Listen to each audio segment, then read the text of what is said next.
Hi friends, ಎಲ್ರಿಗೂ ನಮಸ್ಕಾರ. ಎಲ್ಲರೂ ಹೇಗಿದ್ದೀರಾ? ಎಲ್ಲರೂ ಚೆನ್ನಾಗಿದ್ದೀರಾ ಅಂತ ಭಾವಿಸ್ತಾ, ಇವತ್ತಿನ ವಿಡಿಯೋದಲ್ಲಿ ನಾನು ಮಟನ್ ಅಂಡ್ ಕೀಮಾ ಸಾಂಬಾರನ್ನ ಹೇಗೆ ಮಾಡೋದು ಅಂತ ಹೇಳ್ಬಿಟ್ಟು ತೋರಿಸ್ತಾ ಇದ್ದೀನಿ. ಎಲ್ರಿಗೂ ಗೊತ್ತಿರೋ ವಿಚಾರನೇ, ಬಟ್ ಕೆಲವೊಂದು ಟಿಪ್ಸ್ಗಳಿರುತ್ತೆ. ಕೆಲವೊಬ್ಬೊಬ್ಬರು ಬೇರೆ ಬೇರೆ ಥರ ಮಾಡ್ತಾರೆ. ನಾನು ಯಾವ ರೀತಿ ಮಾಡ್ತೀನಿ ಅಂತ ಹೇಳ್ಕೊಡ್ತಾ ಇದ್ದೀನಿ. ಯಾರೆಲ್ಲ ಇನ್ನೂ ನನ್ನ ಚಾನಲ್ನ ಸಬ್ಸ್ಕ್ರೈಬ್ ಮಾಡ್ತಿ ನೋಡ್ತಿದ್ದೀರಾ, ದಯವಿಟ್ಟು ಚಾನಲ್ನ ಸಬ್ಸ್ಕ್ರೈಬ್ ಮಾಡ್ಕೊಳ್ಳಿ. ಹಾಗೆ ಬೆಲ್ ಐಕಾನ್ ಕೂಡ ಕೊಡಿ, ಸಪೋರ್ಟ್ ಮಾಡಿ ಅಂತ ಹೇಳ್ತಾ, ಒಂದು ಕುಕ್ಕರ್ನಲ್ಲಿ ಸ್ವಲ್ಪ ಆಯಿಲ್ನ ಹಾಕ್ಕೊಳ್ತಿದ್ದೀನಿ. ಅದರಲ್ಲಿ ಜಿಡ್ಡಿನಂಶ ಎಷ್ಟಿದೆ ಮಟನ್ನಲ್ಲಿ ನೋಡಿಕೊಂಡು ನೀವು ಆಯಿಲ್ನ ಹಾಕ್ಕೊಳ್ಬೇಕಾಗುತ್ತೆ. ಅದಾದ ನಂತರ ಶುಂಠಿ ಬೆಳ್ಳುಳ್ಳಿ ಪೇಸ್ಟು 1.5 ಟೇಬಲ್ ಸ್ಪೂನ್ ಆಗೋಷ್ಟು ಹಾಕ್ಕೊಂಡಿದ್ದೀನಿ. ದೊಡ್ಡ ಸ್ಪೂನಲ್ಲಿ ನಾನು ಹಾಕ್ಕೊಳ್ತಾ ಇದ್ದೀನಿ. ಸ್ವಲ್ಪ ಅರಿಶಿನ ಹಾಕ್ಕೊಂಡು ನೀಟಾಗಿ ಆಯಿಲ್ನಲ್ಲೇ ಫ್ರೈ ಮಾಡ್ಕೊಳ್ಬೇಕು. ಫಸ್ಟಿಗೆ ಈ ಥರ ಅರಿಶಿನ ಹಾಕ್ಕೊಳ್ಳೋದ್ರಿಂದ ಯಾವುದೇ ರೀತಿಯಾಗಿ ತಳ ಹಿಡಿಯೋದಿಲ್ಲ ಯಾವುದೇ ಮಸಾಲೆ. 1 kg ಆಗೋಷ್ಟು ನಾನು ನಾಟಿ ಮಟನನ್ನು ತಗೊಂಡಿದ್ದೀನಿ.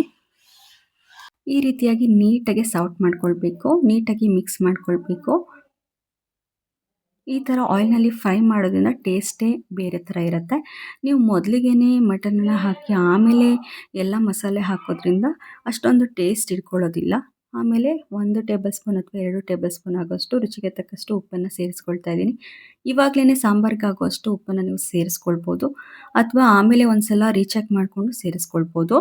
ನಾನು 2 ಟೇಬಲ್ ಸ್ಪೂನ್ ಆಗೋಷ್ಟು ಉಪ್ಪನ್ನು ಸೇರಿಸ್ಕೊಂಡಿದ್ದೀನಿ. ಈ ರೀತಿಯಾಗಿ ಸೇರಿಸ್ಕೊಳ್ಳೋದ್ರಿಂದ ಉಪ್ಪನ್ನು ನೀಟಾಗಿ ಇಟ್ಕೊಳ್ಳುತ್ತೆ ಮಟನ್ನಿಗೆ, ಮತ್ತು ತಳ ಕೂಡ ಹಿಡಿಯೋದಿಲ್ಲ. ನೀರು ಬೇಗ ಬಿಡುತ್ತೆ, ಬೇಯುತ್ತೆ ನೀಟಾಗಿ. ಒಂದು ಮಿಕ್ಸರ್ ಜಾರ್ನಲ್ಲಿ 2ರಿಂದ 3 ಮೀಡಿಯಮ್ ಸೈಜ್ ಆಗುವಂಥ ಈರುಳ್ಳಿನ ಕಟ್ ಮಾಡಿ ಇಟ್ಕೊಂಡಿದ್ದೀನಿ.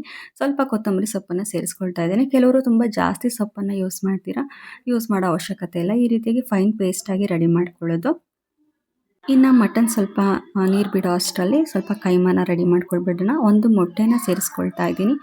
1 ಟೇಬಲ್ ಸ್ಪೂನ್ ಆಗೋಷ್ಟು ಧನಿಯಾ ಪುಡಿ, 1 ಟೇಬಲ್ ಸ್ಪೂನ್ ಆಗೋಷ್ಟು ಖಾರದ ಪುಡಿ. ನೀವು ಖಾರ ನೋಡಿಕೊಂಡು ಹಾಕ್ಕೊಳ್ಬೇಕು. 1 ಟೇಬಲ್ ಸ್ಪೂನ್ ಆಗೋಷ್ಟು ಶುಂಠಿ ಬೆಳ್ಳುಳ್ಳಿ ಪೇಸ್ಟು, ಮತ್ತು ರುಬ್ಬಿಟ್ಕೊಂಡಿರೋಂಥ ಈರುಳ್ಳಿ ಮತ್ತು ಕೊತ್ತಂಬರಿ ಸೊಪ್ಪಿಂದು ಪೇಸ್ಟ್ ಇತ್ತಲ್ಲ ಅದನ್ನು ಹಾಕ್ಕೊತಿದ್ದೀನಿ. ಚಕ್ಕೆ ಲವಂಗದ ಪುಡಿನ ಒಂದು 1/2 ಟೇಬಲ್ ಸ್ಪೂನಷ್ಟು ಸೇರಿಸ್ಕೊಳ್ತಾ ಇದ್ದೀನಿ. ಹುರಿಗಡಲೆ ಪುಡಿನ ನಾನು ಯಾವಾಗಲೂ ಗ್ರೈಂಡ್ ಮಾಡಿ ಇಟ್ಕೊಳ್ತೀನಿ. ಸಾಂಬಾರಿಗೂ ಆಗುತ್ತೆ, ಈ ರೀತಿಯಾಗಿ ಕೈಮಾಗೂ ಕೂಡ ಹಾಕ್ಬೋದು ಅಂತ. ಹುರಿಗಡಲೆ ಪುಡಿನ ಹಾಕೋದ್ರಿಂದ ಉಂಡೆಗಳು ಈಸಿಯಾಗಿ ಒಡ್ಕೊಳ್ಳೋದಿಲ್ಲ, ನೀಟಾಗಿ ಬರುತ್ತೆ.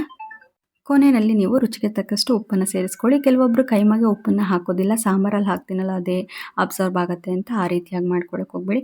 ಈ ರೀತಿಯಾಗಿ ಮಾಡಿದ್ರೆ ಕೈಮಾ ಕೂಡ ತುಂಬ ಟೇಸ್ಟಿಯಾಗಿರುತ್ತೆ. ನೀಟಾಗಿ ಕೈಯಲ್ಲೇ ಈ ರೀತಿಯಾಗಿ ಮಿಕ್ಸ್ ಮಾಡ್ಕೊಳ್ಬೇಕು. ನೀಟಾಗಿ ಮಿಕ್ಸ್ ಮಾಡ್ಕೊಳ್ಳೋದ್ರಿಂದ ಎಲ್ಲ ಕಡೆ ನೀಟಾಗಿ ಮಸಾಲ ಸ್ಪ್ರೆಡ್ ಆಗುತ್ತೆ. ಇಷ್ಟು ಮಸಾಲ ಹಾಕಿದ್ರೆ ಸಾಕು, ಕೈಮಾ ತುಂಬ ಚೆನ್ನಾಗಿರುತ್ತೆ. ನಿಮಗೆ ಹೆಚ್ಚಿಗೆ ಮತ್ತು ಹುರಿಗಡಲೆ ಪೌಡರ್ ಬೇಕು ಅನಿಸಿದ್ರೆ ಕಲಿಸ್ಕೊಂಡು ಇಟ್ಕೊಳ್ಳಿ.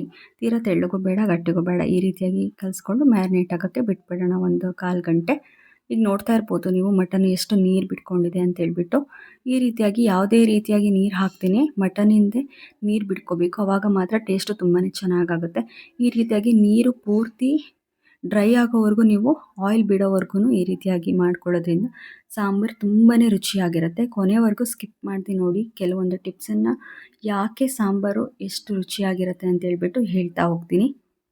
ನಾನು ಮೊದಲಿಗೆ ಏನೇನು ಇಂಗ್ರೀಡಿಯೆಂಟ್ಸ್ ಹಾಕಿದ್ದೆ ನೋಡಿ, ಸ್ವಲ್ಪ ಉಪ್ಪು ಮತ್ತು ಅರಿಶಿನ ಪುಡಿ, ಶುಂಠಿ ಬೆಳ್ಳುಳ್ಳಿ ಪೇಸ್ಟ್ ಅದೆಲ್ಲ ಡ್ರೈ ಆದಮೇಲೆ ಅದರಲ್ಲಿ ಪೂರ್ತಿ ಈ ಥರ ನೀರು ಹಿಂಡ್ಕೊಂಡ್ಮೇಲೆ ನಾನು ರುಬ್ಕೊಂಡಿರೋ ಅಂಥ ಈರುಳ್ಳಿ ಮತ್ತು ಕೊತ್ತಂಬರಿ ಸೊಪ್ಪಿನ ಪೇಸ್ಟನ್ನು ಹಾಕ್ಕೊಂಡು ಸ್ವಲ್ಪ ಹಸಿ ವಾಸನೆ ಹೋಗೋವರೆಗೂ, ಸ್ವಲ್ಪ ಡ್ರೈ ಆಗೋವರೆಗೂ ಒಂದು 10 ನಿಮಿಷ ಬಿಟ್ಕೊಳ್ಬೇಕು. ಅಷ್ಟರಲ್ಲಿ 2 ಟೇಬಲ್ ಸ್ಪೂನ್ ಆಗೋಷ್ಟು ಧನಿಯಾ ಪುಡಿ, 1.5 ಟೇಬಲ್ ಸ್ಪೂನ್ ಆಗೋಷ್ಟು ಖಾರದ ಪುಡಿನ ತೊಗೊಂಡಿದ್ದೀನಿ.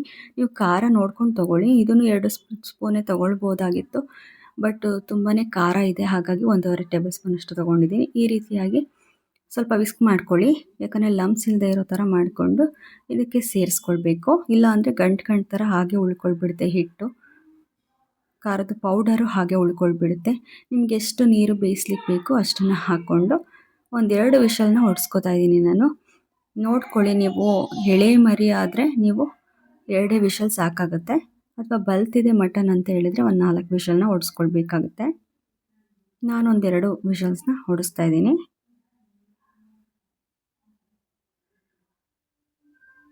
ಈ ರೀತಿಯಾಗಿ ಮಾಡೋದ್ರಿಂದ ತುಂಬಾ ಟೇಸ್ಟಿಯಾಗಿರುತ್ತೆ. ಅದು ವಿಷಲ್ ಬರೋ ಅಷ್ಟರಲ್ಲಿ ಸ್ವಲ್ಪ ಕಾಯಿನ ರುಬ್ಕೊಳ್ಬಿಡೋಣ. ನಾನು ಇಲ್ಲಿ ಅರ್ಧ ಹೋಳಷ್ಟು ಕಾಯಿನ ತೊಗೊಂಡಿದ್ದೀನಿ. 1 kgಗೆ ನಾನು ಅರ್ಧ ಹೋಳಷ್ಟು ತೊಗೊಂಡಿದ್ದೀನಿ. ಸ್ವಲ್ಪ 1-2 ಟೇಬಲ್ ಸ್ಪೂನ್ ಆಗೋಷ್ಟು ಹುರಿಗಡಲೆ ಪೌಡರ್ನ ತೊಗೊಂಡಿದ್ದೀನಿ. ಆವಾಗಲೇ ಗ್ರೈಂಡ್ ಮಾಡಿಕೊಂಡಿದ್ನಲ್ಲ, ಅದು ಕೀಮಾಗೂ ಆಗುತ್ತೆ, ಈಗ ಸಾಂಬಾರಿಗೂ ಆಗುತ್ತೆ, ವೇಸ್ಟ್ ಏನಾಗೋದಿಲ್ಲ.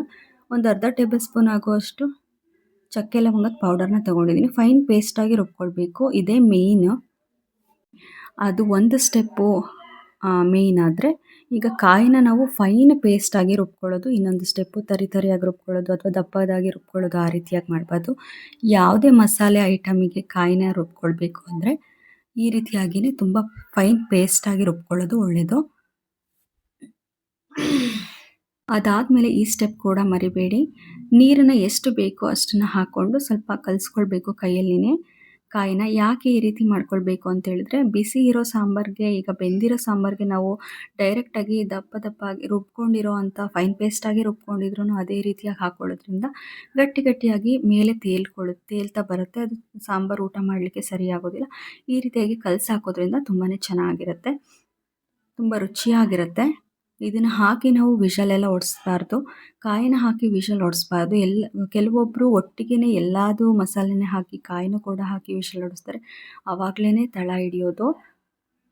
ಈ ರೀತಿಯಾಗಿ ಕಾಯಿನ ಹಾಕಿಬಿಟ್ಟು ಕಾಯಿಂದು ಮೇಲೆ ಏನು ತೇಲ್ತಿದೆ ಅದೆಲ್ಲ ಕಡಿಮೆ ಆಗ್ತಾ ಬರಬೇಕು, ಅಲ್ಲಿವರೆಗೂ ಕುದಿಸ್ಕೊಳ್ಬೇಕು. ಈಗ ಕೈಮಾ ರೆಡಿ ಆಗಿದೆ, ಮ್ಯಾರಿನೇಟ್ ಆಗಿದೆ ಚೆನ್ನಾಗಿ. ನಿಮಗೆ ಎಷ್ಟು ಸೈಜಿಗೆ ಉಂಡೆಗಳು ಬೇಕೋ ಆ ಸೈಜ್ಗೆ ನೀವು ಉಂಡೆಗಳು ಮಾಡಿಕೊಂಡು ರೆಡಿ ಮಾಡ್ಕೊಳ್ಳಿ ಕೈಮಾನ. ಇಷ್ಟಿಷ್ಟಾದರೆ ಸಾಕಾಗುತ್ತೆ, ಅದೇ ಉಬ್ಕೊಳ್ಳುತ್ತೆ ಮತ್ತು ದಪ್ಪನೇ ಆಗುತ್ತೆ ಬೆಂದ ಮೇಲೆ. ಹಾಗಾಗಿ ಸ್ವಲ್ಪ ಮೀಡಿಯಮ್ ಗಾತ್ರದಲ್ಲಿ ಮಾಡ್ಕೊಳ್ಳಿ. ಈಗ ಕೈಮಾ ಎಲ್ಲ ರೆಡಿ ಆಯಿತು. ಈಗ ಬೆಂದಿದೆ ಸಾಂಬಾರು. ಟೇಸ್ಟೆಲ್ಲ ನೋಡ್ಕೊಂಡಾದ್ಮೇಲೆ ಈ ರೀತಿಯಾಗಿ ಒಂದೊಂದೇ ಆಗಿ ಬಿಟ್ಕೊಂಡ್ರೆ ಮಟನ್ ಆ್ಯಂಡ್ ಕೀಮಾ ಸಾಂಬಾರು ರೆಡಿ ಆಗುತ್ತೆ. ರುಚಿಕರವಾಗಿರುತ್ತೆ, ಮಾತ್ರ ತುಂಬಾ ಚೆನ್ನಾಗಿರುತ್ತೆ. ಹೋಟೆಲ್ ಸ್ಟೈಲ್ಗಿಂತ ತುಂಬ ಚೆನ್ನಾಗಿರುತ್ತೆ. ಮನೆಯಲ್ಲೇ ನೀವು ಈ ಥರ ಶುಚಿಯಾಗಿ ಮಾಡ್ಕೊಂಡು ಊಟ ಮಾಡ್ಕೊಳ್ಬೋದು. ಇವತ್ತಿನ ವಿಡಿಯೋ ನಿಮ್ಮೆಲ್ಲರಿಗೂ ಯೂಸ್ಫುಲ್ ಆಗಿದೆ, ಇಷ್ಟ ಆಗಿದೆ ಅಂತ ಭಾವಿಸ್ತೀನಿ.